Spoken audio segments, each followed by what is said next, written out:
అందరూ ఎలా ఉన్నారు? వెల్కమ్ టు నీర్జాస్ ఎడ్యుకేషనల్ ఛానల్ అండి. ఈరోజు వీడియోలో ఫోర్త్ లెసన్ చెప్పుకుంటున్నామండి. సిక్స్త్ క్లాస్లో ఉన్నటువంటి ఫోర్త్ లెసన్. లెసన్ నేమ్ వచ్చేసి సార్టింగ్ మెటీరియల్స్ ఇంటూ గ్రూప్స్. అంటే సార్టింగ్ అంటే ఒక అరేంజ్మెంట్ చేయడం అనమాట.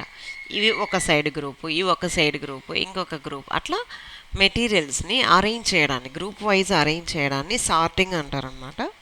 ఇంతకీ మెటీరియల్స్ అంటే ఏంటి, దాని పక్క చూద్దాం. What we can see innumerable things around you, they look different and have different properties each other. మనం చూస్తుంటాం కదా, రకరకాల థింగ్స్ అనేటివి చూస్తూ ఉంటామండి. రకరకాలుగా దానికి ఉన్న ప్రాపర్టీస్ కూడా వేరువేరుగా ఉంటాయి.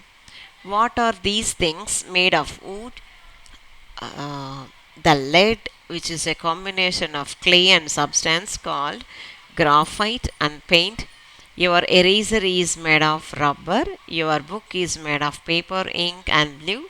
A knife is made of steel and wood, or steel and plastic. ఎగ్జాంపుల్గా తీసుకున్నట్టయితే వీళ్ళు ఇక్కడ మనకి ఏమి ఇచ్చారు అంటే, ఒక ఎరేజర్ దేంతో తయారై ఉంటుందండి? రబ్బర్తో తయారై ఉంటుంది. తర్వాత మన బుక్ దేంతో తయారై ఉంటుంది? పేపర్ యూస్ చేస్తారు, దాంట్లో ఇంక్ యూస్ చేస్తారు, బ్లూ అనేది కూడా యూస్ చేస్తారు. తర్వాత నైఫ్ అంటే కత్తి అండి. కత్తి దేంతో యూస్ చేస్తారు? స్టీల్తో యూస్ చేస్తారు. తర్వాత వుడ్, చెక్కతో తయారు చేస్తారు. ఎక్కడ మనం పట్టుకుంటాం కదా అండి కత్తి, హ్యాండిల్ సైడ్ అది వచ్చేసి చెక్క ఉంటుంది, ఫ్రంట్ సైడ్ వచ్చేసి స్టీల్ ఉంటుంది. కొన్నిటి ఏమవుతాయి, ప్లాస్టిక్ హ్యాండిల్ వస్తుంది, తర్వాత స్టీల్గా నైఫ్ అనేది వస్తుంది, దాంతో తయారు చేస్తారు. తర్వాత wood, steel, clay, graphite, paint, rubber, paper, ink, glue and plastic are examples of materials. వీటన్నిటిని ఏమంటాము అంటే మెటీరియల్స్ అంటాం అన్నమాట. ఏంటివి? వుడ్, చెక్క కానీ, స్టీల్ కానీ, క్లే అంటే బంకమట్టి, గ్రాఫైట్, పెన్సిల్లో ఫ్రంట్ ఉంటుంది, మనం రాయడానికి యూస్ చేస్తాం కదా, అది గ్రాఫైట్ అనమాట. తర్వాత పెయింట్లు, ఇవన్నిటిని ఏమంటాము అంటే మెటీరియల్స్ అంటాం అన్నమాట. Materials are use to make different kinds of things or objects we use. మెటీరియల్స్నే యూస్ చేసే మనకు చుట్టుపక్కల చూస్తున్నటువంటి అన్నీ కూడా రకరకాలుగా తయారై ఉంటాయి అన్నమాట. మనం యూస్ చేసేటివన్నీ కూడా ఈ మెటీరియల్సే దాంట్లో తయారయ్యి ఉంటాయి అన్నమాట. మెయిన్ ఇంగ్రీడియంట్ అంటాం కదా మన కిచెన్ లాంగ్వేజ్లో, అదే అనమాట మెయిన్ ఇంగ్రీడియంట్ ఇవి అనమాట, వుడ్, స్టీల్ అవన్నీ. Next, same material can be use to make different kinds of things. For example, steel is use to make knives, utensils, cars, buildings and bridges, etc. Can you fill in the table number 4.1 which with 5 objects each made of the materials mentioned here? ఇక్కడ ఏమి ఇచ్చారు అంటే మనకి ఒకే మెటీరియల్ని use చేసి రకరకాల things అనేవి తయారు చేస్తారు అని ఇక్కడ మనకు చెప్తున్నారు అనమాట. ఎగ్జాంపుల్ కింద ఏమి, స్టీల్ని యూజ్ చేసి ఎక్కడెక్కడ ఏమేమి తయారు చేస్తారు. స్టీల్తో నైఫ్స్ చెప్పుకున్నాం కదా అండి. యుటెన్సిల్స్ అంటే కిచెన్లో యూజ్ చేసేటువంటి ఇవి సామాన్లు అనమాట, కిచెన్ సామాన్లు. తర్వాత కార్లు కానీ, బిల్డింగ్లు కానీ, బ్రిడ్జెస్ కానీ, ఇవన్నీ కూడా స్టీల్తో తయారయ్యి ఉంటాయి అన్నమాట. మనకి ఎగ్జాంపుల్ కింద కొన్ని టేబులర్ కాలం ఇచ్చారు చూడండి. వుడ్, చెక్కతో ఏమేమి తయారు చేస్తారు? ఒక టేబుల్, ఒక చైరు, సోఫా, తర్వాత దివాన్ సెట్, తర్వాత కార్డ్ సెట్, ఇవన్నీ కూడా తయారు చేస్తారు కదా. ఒక్క చెక్కతోనే రకరకాలవి తయారు చేస్తారు. అదేవిధంగా ప్లాస్టిక్ని ఏమేమి ఈ విధంగా యూజ్ చేస్తారు? Chairs, spoons, paper plate, plastic plate, ఈ విధంగా ప్లాస్టిక్ బౌల్స్ అంట, ఇట్లా రకరకాలుగా యూజ్ చేస్తారనమాట ప్లాస్టిక్ చైర్స్. సేమ్ వైస్ కాటన్ని ఎలా వాడుకుంటారు అంటే, విక్స్ అంటాం కదండి, ఒత్తులు, కాటన్ నుంచి అనమాట. ఇంకా వచ్చి పిల్లోస్లో కానీ, ఇంకా బెడ్స్ అంటాం కదా పరుపుల్లో, అట్లాంటి వాటిల్లో కూడా ఈ కాటన్ అంతా యూస్ చేస్తారు. తర్వాత పేపర్తో ఏమేమి రకరకాలు తయారు చేస్తారు? పాంప్లెట్స్ అంట, బుక్స్ అంట, ఇట్లా రకరకాల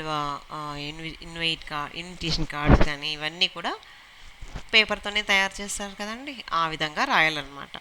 నెక్స్ట్ వచ్చేసి లెదర్. లెదర్తో ఏం చేస్తారు మెయిన్ అంటే మనకు లెదర్ అంటేనే గుర్తొచ్చేది ఏంటి, బుక్స్, సారీ బ్యాగ్స్, బ్యాగ్స్ కానీ షూస్ కానీ ఇంకా ఇవి ఉంటాయి కదా అండి బైక్స్కి, లేదంటే కార్కి ఇట్లా కవర్ కవర్ చేయడానికి యూస్ చేసే క్లాత్ ఉంటుంది కదా, చాలా స్టిఫ్గా ఉంటుంది అనమాట. అది అది కూడా లెదర్తోనే తయారై ఉంటుంది అనమాట. Same object can be made from different kinds of materials.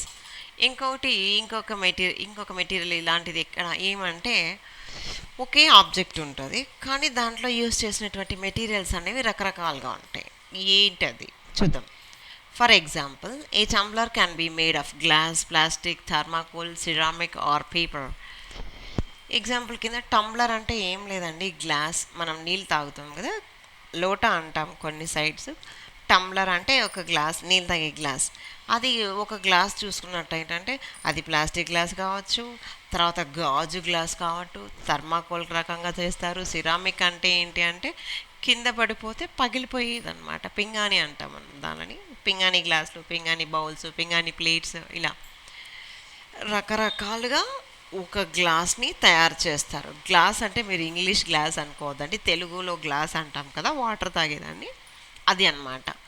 పేపర్తో కూడా గ్లాస్ అనేది తయారయ్యి వస్తుంది. రకరకాలుగా తయారు చేస్తారనమాట.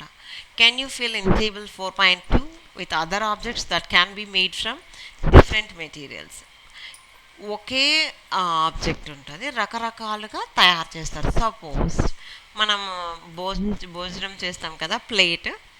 ఆ ప్లేట్ని ఒక ఆబ్జెక్టింగ్ ద ప్లేట్ పెట్టుకున్నట్టయితే మెటీరియల్స్ ఏమేమి రకాలుగా యూస్ చేస్తుంటారు చెప్పండి. ఒక స్టీల్ ప్లేట్ ఉంటుంది, ఒక గాజు ప్లేట్ ఉంటుంది, లేదు అంటే పింగాణి ప్లేట్స్ ఉన్నాయి, ఇంకా పేపర్ ప్లేట్లు, ఇంకా విస్తరాకుల ప్లేట్స్, ఇట్లా రకరకాలుగా తయారు చేస్తారనమాట. సిరామిక్ ప్లేట్స్ కూడా ఉన్నాయండి. ఈ విధంగా రకరకాలుగా ఉంటాయి అన్నమాట. ఒకే ఆబ్జెక్ట్ ఉంటుంది కానీ దాంట్లో యూస్ చేసే మెటీరియల్స్ అనేవి డిఫరెంట్గా ఉంటాయి. Next, several objects can be made from a combination of several materials. కొన్ని ఏమవుతాయా అంటే ఇప్పుడు సపోజ్ మనం బుక్ చూసినట్టయితే ఇక్కడ మనకు ఎగ్జాంపుల్ ఇచ్చాడు చూడండి, your pencil or your book. ఒక పెన్సిల్ని కానీ ఒక బుక్ కానీ చూసినట్టు అంటే what enables us to decide which material to use to make a particular object. ఒక పెన్సిల్ కానీ ఒక బుక్ కానీ మనం ఏ విధంగా యూస్ చేసుకుంటాము అనే దాన్ని బట్టి ఉంటుంది. It depends on two things, రెండు రకాలుగా డిపెండ్ అయ్యి ఉంటుంది. అది ఏంటి, what we want to use the object for, అంటే మనం ఆ ఆబ్జెక్ట్ని ఎందుకు యూస్ చేస్తాం, and the properties of the materials, ఆ మెటీరియల్స్ ఉన్నటువంటి ప్రాపర్టీస్ ఏంటి అనే దాన్ని బట్టి రెండు రకాలుగా డివైడ్ అయి ఉంటుంది అనమాట. Next, how materials are alike. We have talked about the large number of things around us. మన చుట్టుపక్కల ఉన్నటువంటి రకరకాల ఆబ్జెక్ట్స్ గురించి తెలుసుకుంటున్నాం. As we know they have properties which are common to all these things. కొన్నిటికి కామన్గా ఉన్న ప్రాపర్టీస్ అనేవి ఉంటాయి. All materials occupy space. Space అంటే ఏం లేదండి, ప్లేస్ అంతే. Space is nothing but place. అన్ని మెటీరియల్స్ కూడా ప్లేస్ అనేటివి ఆక్యుపై చేస్తాయి. The amount of space something occupies is called volume. ఒక బుక్ ఉందనుకోండి, ఒక బుక్కి కొంచెం ప్లేస్ కావాలి కదా, ఏ ప్లేస్ అయితే అది ఆక్యుపై చేస్తుందో ఆ ప్లేస్ని ఏమంటాము అంటే వాల్యూమ్ అని అంటాం. You occupy more volume than this book. అంతే కదండి, మనం కూర్చున్న ప్లేస్ మన బుక్ ఉన్న ప్లేస్ కంటే చాలా పెద్దగానే ఉంటుంది కదా, సో అది మన యొక్క వాల్యూమ్ అనమాట. Even the things you can see such as air occupy space. ఇప్పుడు మనం బుక్ కానీ మన మనిషి కానీ అయితే మనం పలానా ఇంత వాల్యూమ్ ఉంది అని చెప్పుకుంటాం కదా, కానీ మనం చూడలేనటువంటిది ఏది, ఎయిర్. ఎయిర్ కూడా ఒక ప్లేస్ అనేది ఆక్యుపై చేస్తుంది అని మనకి ఇక్కడ చెప్తున్నారు అనమాట.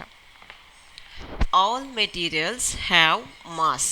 ప్రతి ఒక్క మెటీరియల్కి కూడా మాస్ అనేది ఉంటుంది. Mass is nothing but the amount of matter in an object is known as its mass. అంటే ఎంత మెటీరియల్ దాంట్లో యూజ్ చేసినారు. ఇప్పుడు సపోజ్ ఒక స్పూన్ ఉందనుకోండి, అది స్టీల్తో యూజ్ చేసి ఉంటారు కదా, స్టీల్తో ఎంత స్టీల్ యూజ్ చేసినారు అనే దాన్ని బట్టి ఆ స్పూన్ యొక్క మాస్ అనేది డిసైడ్ అయి ఉంటుంది. మాస్ అంటే ఏం లేదండి, బరువు అంతే, nothing. It can be measured by A using a balance. ఇప్పుడు మనం చూసినట్టయితే బ్యాలెన్స్ అంటే ఏం లేదండి, తూకం వేస్తాం కదా, అది వెయింగ్ మిషన్. దాన్ని బట్టి చూస్తే ఆ స్పూన్ కానీ ఒక బుక్ కానీ వెయింగ్ మిషన్ మీద పెడితే దాంట్లో ఎంత వెయిట్ అయితే వస్తుందో, ఎంత బరువు అయితే చూపిస్తుందో దాన్ని ఆ ఆబ్జెక్ట్ యొక్క మాస్ అని అంటారు అన్నమాట. మాస్ ఈజ్ నథింగ్ బట్ బరువు, అంతే. నెక్స్ట్, థ్యాంక్ యూ అండి. ఈ టాపిక్ ఇంతటితో నేను స్టాప్ చేద్దాం అనుకున్నా, ఎందుకంటే ఎక్కువ వీడియో లెంత్ అవుతుందండి, చాలా బోరింగ్గా అనిపిస్తుందండి. Thank you so much. ఈ విధంగానే ఆ, ఇంకా వీడియోస్, రకరకాల వీడియోస్ చాప్టర్స్ కూడా వస్తూ ఉంటాయండి. ప్లీజ్ లైక్ చేయండి, షేర్ చేయండి. ఇంకా ఏదైనా మీకు కొత్త టాపిక్ కావాలనుకున్నా కూడా నాకు ఈ కామెంట్లో చెప్పండి. Thank you so much. Please support to Nirja's educational channel.